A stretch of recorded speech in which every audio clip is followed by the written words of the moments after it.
আসসালামু আলাইকুম রহমতুল্লাহি ওয়া সম্মানিত দর্শক, আমি আজকে যে ভিডিওটি করছি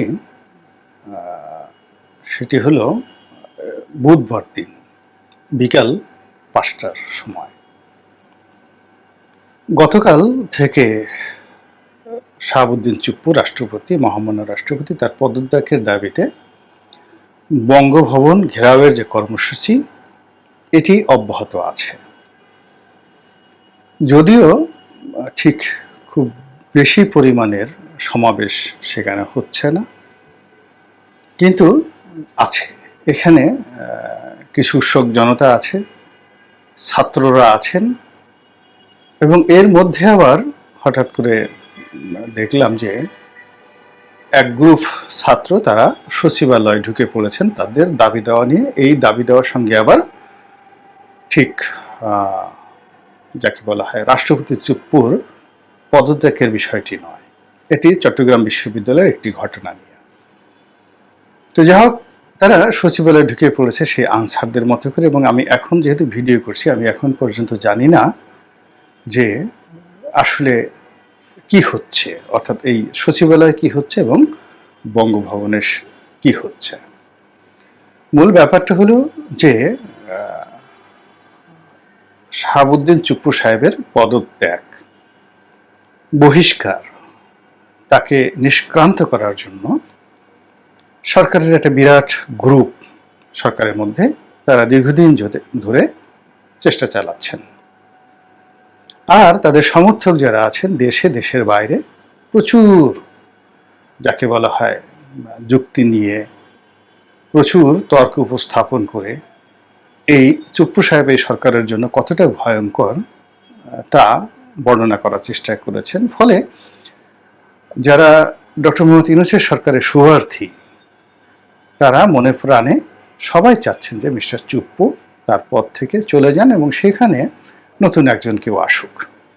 এবং ইতিমধ্যে ডক্টর ইউনূসের যারা সমর্থক তারা নতুন কে রাষ্ট্রপতি হবেন তার তালিকা বানিয়ে ফেলেছেন, ছবিগুলো ভাসছে বিভিন্ন জায়গাতে, বেশ কয়েকটি নাম সামনে চলে এসছেন। কেউ হয়তো সাবেক সেনাপ্রধান ইকবাল করিম ভূঁইয়া, তার নাম বলছেন, কেউ সাবেক নির্বাচন কমিশনার সেই জাস্টিস রবের কথা বলছেন, আব্দুর রব সাহেবের কথা বলছেন, কেউ আবার সেই মাহমুদুর রহমান যিনি সেই আমাদের সম্পাদক, তার সে নির্বাচন নিয়ে অর্থাৎ তাকে রাষ্ট্রপতি পদে বসানোর জন্য অনেকে অনেক কথা বলছেন।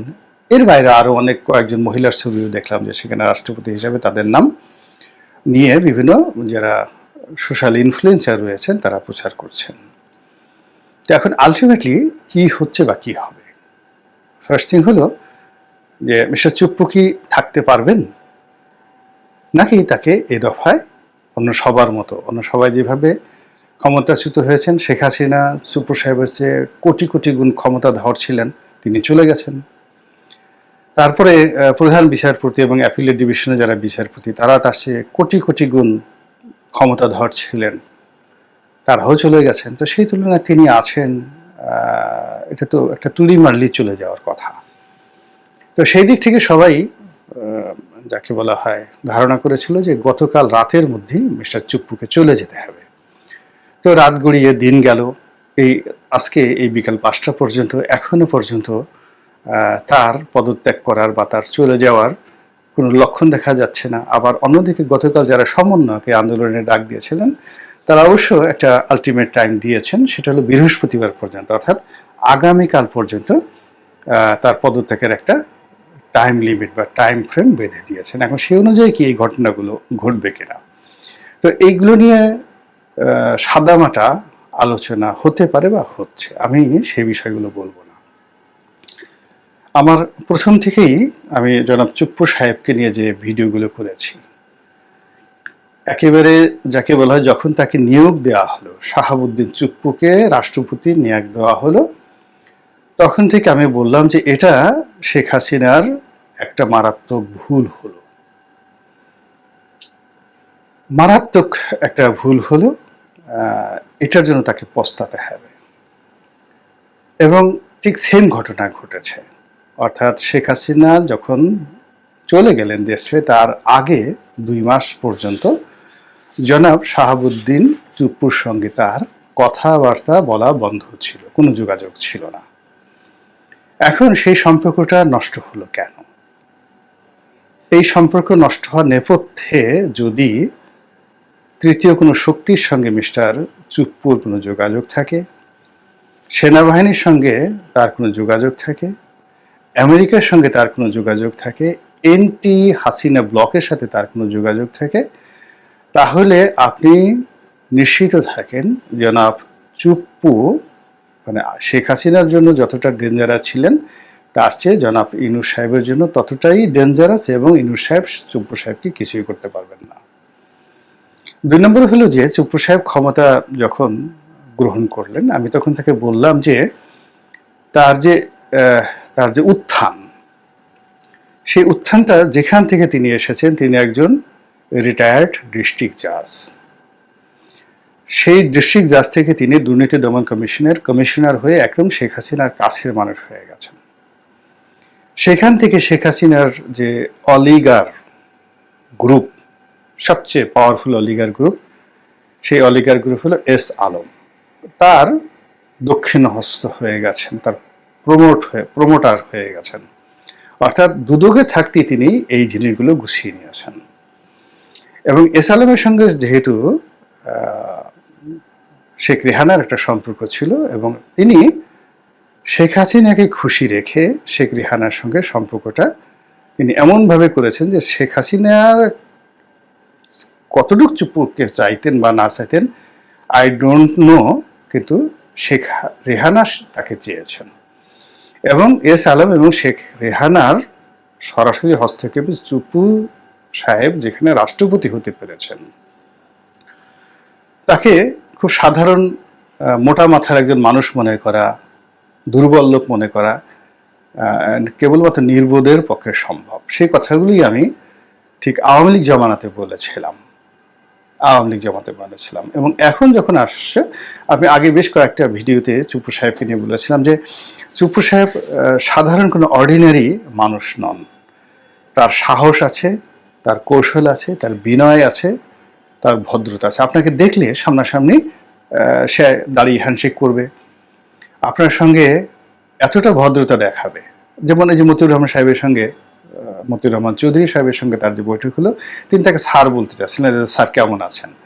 তো তখন তিনি খুব বিনয়ের সঙ্গে বললেন যে আমাকে স্যার ডাকবেন না, আমরা তো একসঙ্গে চাকরি করেছি। আপনি বাংলার বাণী পত্রিকায় চাকরি করেছেন, আর আমি বাংলা বাণীর পত্রিকার পাবনা প্রতিনিধি হিসাবে, জেলা প্রতিনিধি হিসাবে কাজ করেছি। So we are colleague, we are friend.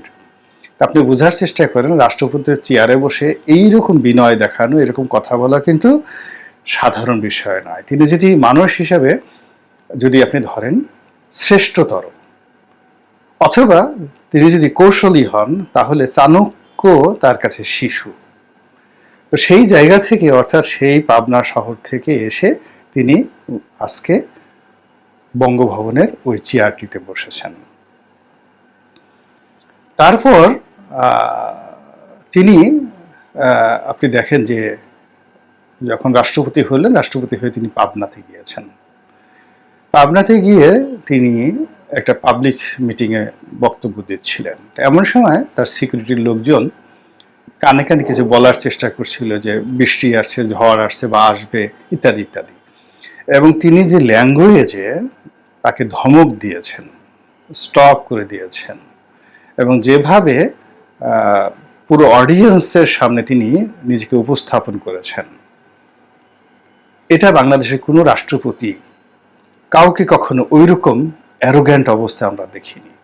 তো তার মধ্যে যেমন ভদ্রতা আছে, আবার ওইরকম অ্যারোগ্যান্সি রয়েছে। এবং সেই মানুষটি এই সময়টিতে এই যে যা কিছু হচ্ছে, তার পদত্যাগ নিয়ে, পদচ্যুত নিয়ে, তার শপথ ভঙ্গ নিয়ে, তাকে ঘেরাও করা নিয়ে, এবং তিনি যে বিতর্কটা সামনে নিয়ে এসেছেন এই মুহূর্তে, আমার কাছে মনে হচ্ছে না যে এটা খুব সাধারণ ঘটনা, এটা তার একটা কৌশল।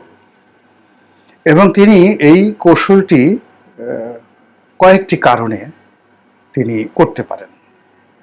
প্রথম কারণ হলো শেখ হাসিনার জন্য একটা স্পেস করে দেওয়া, অথবা শেখ রেহানার জন্য একটা স্পেস করে দেওয়া। আওয়ামী লীগ থাকবে কিন্তু শেখ হাসিনা থাকবে না, শেখ রেহানা থাকবে। এবং এটা ভারতের মদতে দিল্লির পরামর্শে একটা স্পেস তৈরি করে দেওয়া। এটা হলো ফার্স্ট একেবারে। সেকেন্ড হলো এখানে তৃতীয় আর একটা শক্তিকে স্পেস করে দেওয়া, মানে ডক্টর ইউনূসের সরকারকে বিপদে ফেলে তৃতীয় একটা শক্তিকে স্পেস করে দেওয়া।